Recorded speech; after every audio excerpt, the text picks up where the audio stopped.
ಹೇಟುಗಳನ್ನು ಕೊಟ್ಟರೆ ಹೇಗೆ ಹೇಳಬೇಕು?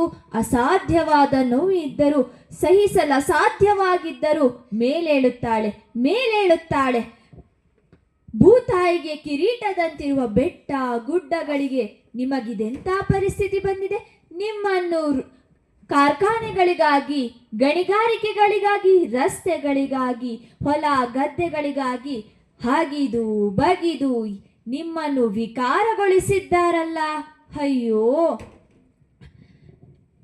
ಹೂವು ಹಣ್ಣು ಹಚ್ಚ ಹಸುರಿನಿಂದ ಕಂಗೊಳಿಸಬೇಕಾದ ಭೂಮಾತೆಯನ್ನು, ಮರ ಗಿಡಗಳಿಂದ ಕಂಗೊಳಿಸಬೇಕಾದ ಭೂತಾಯಿಯನ್ನು, ಮರ ಗಿಡಗಳನ್ನು ಕಡಿದು ಕಂಗೊಳಿಸಬೇಕಾದ ಭೂತಾಯಿಯನ್ನು, ಸಿಂಗರಿಸಬೇಕಾದ ಭೂತಾಯಿಯನ್ನು, ಎಡಗೈ ಬಲಗೈ ಎಂತಿದ್ದ ಮರಗಳನ್ನು ಕಡಿದು ಬಂಜರ ಭೂಮಿಯನ್ನಾಗಿಸಿದ್ದೀರಿ. ಮರಗಳೇ ಇಲ್ಲದೆ ಮಳೆ ಎಲ್ಲಿಂದ ಬರಬೇಕು? ಈ ಮಳೆಗಾಲ ಅಲ್ಲದೆ ಬರಗಾಲ ಬರುತ್ತದೆ ಅಷ್ಟೇ. ನದಿ, ಹಳ್ಳ, ಕೊಳ್ಳ, ಸಮುದ್ರ, ಸಾಗರ ಇವೆಲ್ಲವೂ ಜಗತ್ತಿನ ಮೇಲಿನ ಬೇಕಿಲ್ಲದ ವಸ್ತುಗಳ ತವರು ಮನೆಯಾಗಿದೆಯಲ್ಲ. ಇವೆಲ್ಲವುಗಳಿಂದ ಜನಗಳಿಗೆ ರೋಗಗಳು ಹೆಚ್ಚಾಗಿವೆ. ಅಷ್ಟೇ ಅಲ್ಲ, ಕೈಗಾರಿಕೆಗಳಿಗಾಗಿ, ಗಣಿಗಾರಿಕೆಗಳಿಗಾಗಿ, ಜಾಗತೀಕರಣಕ್ಕಾಗಿ ಮರಗಿಡಗಳನ್ನೆಲ್ಲ ಕಡಿದು ಬೆಂಕಿಗಳಿಂದ ಸುಡುತ್ತಿದ್ದೀರಾ. ಇದು ಎಷ್ಟು ಅಪಾಯಕಾರಿ! ಈಗಾಗಲೇ ಮನುಷ್ಯ 10,000 ಕೋಟಿಗಿಂತ ಹೆಚ್ಚು ಮರಗಳನ್ನು ಕಡಿದಿದ್ದಾರೆ. ಆದರೆ 1,00,000 ಮರಗಳನ್ನು ನೆಟ್ಟಿಲ್ಲ. ಇದು ನಿಮಗೆಲ್ಲ ಎಚ್ಚರಿಕೆಯ ಗಂಟೆ. ನೀವು ಈಗ ಇದನ್ನು ಸರಿಪಡಿಸಿಕೊಳ್ಳದಿದ್ದರೆ ನಿಮ್ಮ ನಾಶ ಖಚಿತ ಖಚಿತ ಖಚಿತ. ನಾವು ಆನ್ಸರ್ ಕೊಟ್ಟು ಕ್ವಶನ್ ಬರ್ಸೋಣ. ಸರ್, ದೇವ್ರಿಗೆ ಮತ್ತು ಡಾಕ್ಟರ್ಗೆ ಯಾವತ್ತೂ ಕೋಪ ಬರ್ಸ್ಬಾರ್ದು. ಯಾಕಂದ್ರೆ ದೇವ್ರಿಗೆ ಕೋಪ ಬಂದ್ರೆ ಡಾಕ್ಟರ್ ಹತ್ರ ಕಳಿಸ್ತಾನೆ, ಅದೇ ಡಾಕ್ಟರ್ಗೆ ಕೋಪ ಬಂದ್ರೆ ಸೀದಾ ದೇವ್ರ ಹತ್ರನೇ ಕಳಿಸ್ಬಿಡ್ತಾನೆ. ನಿಮಗೆ ತುಂಬಾ ಕೋಪ ಬಂದಿದೆ, ನೀವು ನಿಮ್ಸಲಲ್ಲೇ ಪರೀಕ್ಷೆ ಮಾಡಿ ಸರ್. ಯಾರು ಬೇಡ ಅಂದ್ರು? ಗುಣದಿಂದ ಗುಣಿಸಿದರೆ ಗುಣವಂತ, ಭಾವನೆಗಳಿಂದ ಭಾಗಿಸಿದರೆ ಭಾಗ್ಯವಾದ. ಗುಣಿಸಿ ಭಾಗಿಸಿ ಭಾಗಿಸಿ ಕಳೆಯುವನು ಭಗವಂತ. ನಮಸ್ತೆ ಸರ್, ನೀವು ನಮ್ಮ ಕಂಪನಿಯ ನೋಡೇ ಬಂದಿರೋ ಅನ್ಸುತ್ತೆ. ಯಾಕಂದರೆ ಕಲರ್ ಬಂದಿರೋ ಶರ್ಟು ಬೋಟು ನೋಡಿದ್ರೆ ಗೊತ್ತಾಗುತ್ತೆ. ಹೇಗಿದೆ ಸರ್ ನಮ್ಮ ಕಂಪ್ನಿ? ಹೌದು, ಈ ಕಂಪ್ನಿ ಮಾಲೀಕರು ಯಾರು? ಶಿಕ್ಷಣ ಪ್ರೇಮಿಗಳ ಗ್ರಾಮಗಳಿಗೆ ಬಹಳಷ್ಟು ಅನುಕೂಲ ಮಾಡಿಕೊಟ್ಟವರ ಕೊಡುಗೈ ದಾನಿಗಳು ಈ ಕಂಪನಿಯ ಮಾಲೀಕ ಚಂದು ಸರ್. ಓ, ಚಂದು ಸರ್.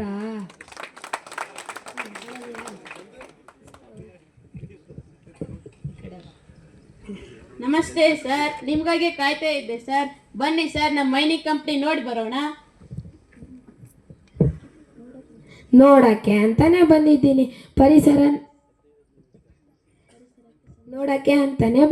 ಪರಿಸರ ತೊಂದರೆ ಆಗದಂತ ಯಾವ ಕ್ರಮಗಳನ್ನು ಪಾಲಿಸುತ್ತಿದ್ದೀರಾ?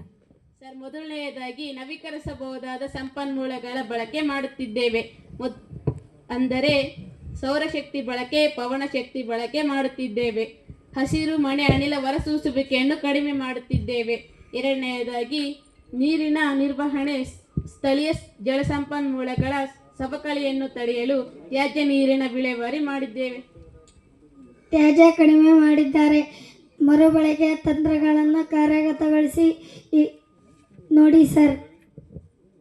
ಹೌದು ಸರ್, ಗಣಿಗಾರಿಕೆಯ ನಂತರ ಗಣಿಗಾರಿಕೆ ಮಾಡಿದ ಭೂಮಿಯನ್ನು ಕೃಷಿ ಭೂಮಿಯನ್ನಾಗಿ ಮಾಡಿದ್ದೇವೆ ಮತ್ತು ಹೊಂಡಗಳನ್ನಾಗಿ ಮಾಡಿದ್ದೇವೆ. ಹೌದು ಸರ್, ಹೊಂಡಗಳ ನೀರು ಬೇಸಿಗೆ ಕಾಲದಲ್ಲಿ ದನ ಕರುಗಳಿಗೆ, ಪ್ರಾಣಿ ಪಕ್ಷಿಗಳಿಗೆ ಕುಡಿಯಲು ನೀರನ್ನು ಒದಗಿಸಿದೆ.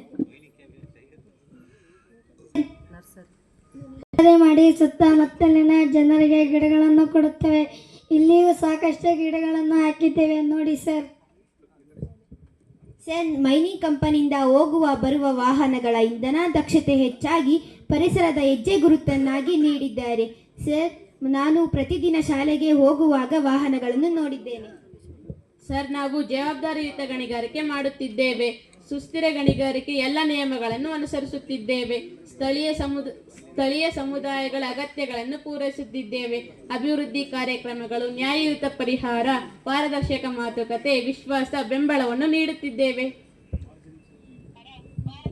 ಸಂಭವಿಸಬಹುದಾದ ಪರಿಸರದ ಅಪಾಯಗಳನ್ನು ಗುರುತಿಸಿ ಅದನ್ನು ತಗ್ಗಿಸಲು ತಂತ್ರಗಳನ್ನು ಅಭಿವೃದ್ಧಿಪಡಿಸಿದ್ದಾರೆ. ಊರಿನ ಬೆಂಬಲ ಭಾಳ ಇದ್ದಂಗಿದೆ. ಹೌದು, ನಾವು ಯಾರಿಗೂ ಕಮ್ಮಿ ಇಲ್ಲ. ನಮ್ಮ ಕಂಪ್ನಿ ಅಂದರೆ ಸುಮ್ಮನೆನಾ? ಉದ್ಯಮದ ಭವಿಷ್ಯಕ್ಕಾಗಿ ಸುಸ್ಥಿರ ಗಣಿಗಾರಿಕೆಯ ಪದ್ಧತಿಗಳನ್ನು ಅಳವಡಿಸಿಕೊಂಡಿದ್ದೇವೆ. ಸುಸ್ಥಿರತೆಯತ್ತ ಸಾಗುತ್ತಾ ಸಾಧ್ಯವಾದಷ್ಟು ಪರಿಸರಕ್ಕೆ ಆಗುವ ಪರಿಣಾಮಗಳನ್ನು ಕಡಿಮೆ ಮಾಡುತ್ತಿದ್ದೇವೆ. ಹೌದು ಸರ್, ಈ ರೀತಿ ಉತ್ತಮವಾಗಿ ನಡೆಯುತ್ತಿರುವ ಕಂಪನಿಗೆ ಬೆಂಬಲ ನೀಡಲೇಬೇಕಲ್ವೇ? ಇನ್ನು ಏನಾದರೂ ಬದಲಾವಣೆ ಮಾಡಬೇಕಿದ್ರೆ ಹೇಳಿ ಸರ್. ಸರ್, 106 ಜನರಿಗೆ ಕೆಲಸ ನೀಡಿದ್ದಾರೆ. ಹಳ್ಳಿಗಳಿಗೆ ಮತ್ತು ಶಾಲೆಗಳಿಗೆ ಸಾಕಷ್ಟು ಸೌಲಭ್ಯಗಳನ್ನು ನೀಡಿದ್ದಾರೆ. ನನ್ನ ಪ್ರಕಾರ ಉತ್ತಮವಾದ ಕಂಪನಿ ಇದಾಗಿದೆ.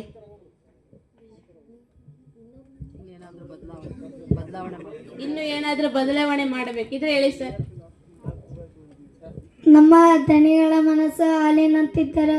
ಈ ಕಂಪನಿಯ ಕೆಲಸ ಮಾಡುವವರನ್ನು ಮಕ್ಕಳಂತೆ ಅಭಿಮಾನದಿಂದ ನೋಡಿಕೊಳ್ಳುತ್ತೇವೆ. ಹಾಗೆ ಪರಿಸರದ ಬಗ್ಗೆ ಕಾಳಜಿ ಇದೆ. ನಮ್ಮ ಮೈನಿಂಗ್ ಕಂಪ್ನಿಯನ್ನು ನೋಡ್ಕೊಂಬಂದಿದೆ ಸರ್. ಉತ್ತಮವಾಗಿ ಕೆಲಸ ಮಾಡುತ್ತಿದ್ದಾರೆ. ಆದರೆ ನಂದನೊಂದು ಸಲಹೆ ಇದೆ. ನೀವು ಸಹಾಯ ಮಾಡೋದಿದ್ದಾರೆ ಸಿರಿಗೆರೆಯಲ್ಲಿರುವ ಬಾಲಕರ ಮತ್ತು ಶಾಲೆಗೆ ಸಹಾಯ ಮಾಡಿ ರೂಮ್ಗಳನ್ನು ಕಟ್ಟಿಸಿಕೊಟ್ರೆ ಸರ್ಕಾರಕ್ಕೆ ಒಳ್ಳೆ ರಿಪೋರ್ಟ್ ಕೊಡ್ತೀನಿ. ಕಟ್ಟಿಸಿಕೊಳ್ಳಿಲ್ಲ ಅಂದರೆ ಅಷ್ಟೇ, ಗೊತ್ತಲ್ಲ ಸರ್, ನಿಮಗೆ ಬಾಯ್ಸ್ ಸ್ಕೂಲ್ ಬಗ್ಗೆ ಬಹಳ ಅಭಿಮಾನ ಇದೆ. 5 ತಿಂಗಳಿಗೆ ಫಲ ಬೇಕಾದರೆ ಸಸಿಗಳನ್ನು ನೆಡಿ, 1 ವರ್ಷಕ್ಕೆ ಫಲ ಬೇಕಾದರೆ ಗಿಡಗಳನ್ನು ನೆಡಿ, 1 ಶತಮಾನಕ್ಕೆ ಫಲ ಬೇಕಾದರೆ ಮರಗಳನ್ನು ನೆಡಿ ಎನ್ನುವಂತೆ ಶಿಕ್ಷಣಕ್ಕೆ ಹೆಚ್ಚು ಒತ್ತು ನೀಡುತ್ತಿದ್ದಾರೆ. ಒಳ್ಳೆ ಕೆಲಸ ಸರ್. ನೋಡಿ ಆಫೀಸರ್, ಈ ಮೈನಿಂಗ್ ಕಂಪನಿ ಶಿಕ್ಷಣಕ್ಕೂ ಹೆಚ್ಚು ಒತ್ತು ನೀಡುತ್ತದೆ. ಸಾಕಷ್ಟು ಸೌಲಭ್ಯಗಳನ್ನು ನೀಡುತ್ತದೆ. ಪ್ರತಿಭೆಗೆ ಪ್ರೋತ್ಸಾಹ ನೀಡುತ್ತದೆ. ಧನ್ಯವಾದಗಳು ಕಂಪನಿಯ ಮಾಲೀಕರಿಗೆ. ಬರೀ ದುಡ್ಡು ಮಾಡುವುದನ್ನು ಬಿಟ್ಟು ಜನತೆಗೆ, ಪರಿಸರಕ್ಕೆ, ಸಮಾಜಕ್ಕೆ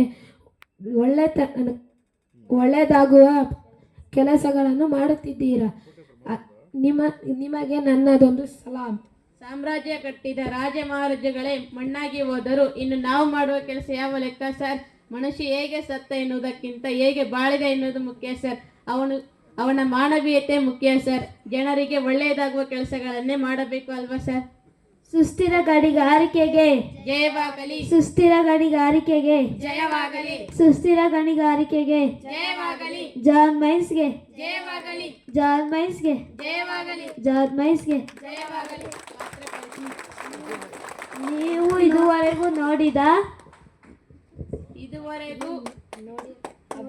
ಅಭಿನಯಿಸಿರುವ ಕಿರುನಾಟಕ ಸುಸ್ಥಿರ ಗಣಿಗಾರಿಕೆ. ಸುಸ್ಥಿರ ಗಣಿಗಾರಿಕೆ ಪಾತ್ರ ಪರಿಚಯ: ರಾಮಣ್ಣನ ಪಾತ್ರದಲ್ಲಿ ವರುಣ್ ಕುಮಾರ್, ಮಾಲೀಕನ ಪಾತ್ರದಲ್ಲಿ ಪ್ರತೀಕ್ ಎಸ್ಕೆ, ಗಂಗಾ ಪಾತ್ರದಲ್ಲಿ ಸಿಂಚನಾ ಎಸ್ಎನ್, ಆಫೀಸರ್ ಪಾತ್ರದಲ್ಲಿ ಅಮ್ಜದ್, ಕಾನ್ಮೈನ್ಸ್ ಮತ್ತು ಜಾನ್ ಮೈನ್ಸ್ನ ಮಾಲೀಕನ ಪಾತ್ರದಲ್ಲಿ BS ಕುಮಾರ್.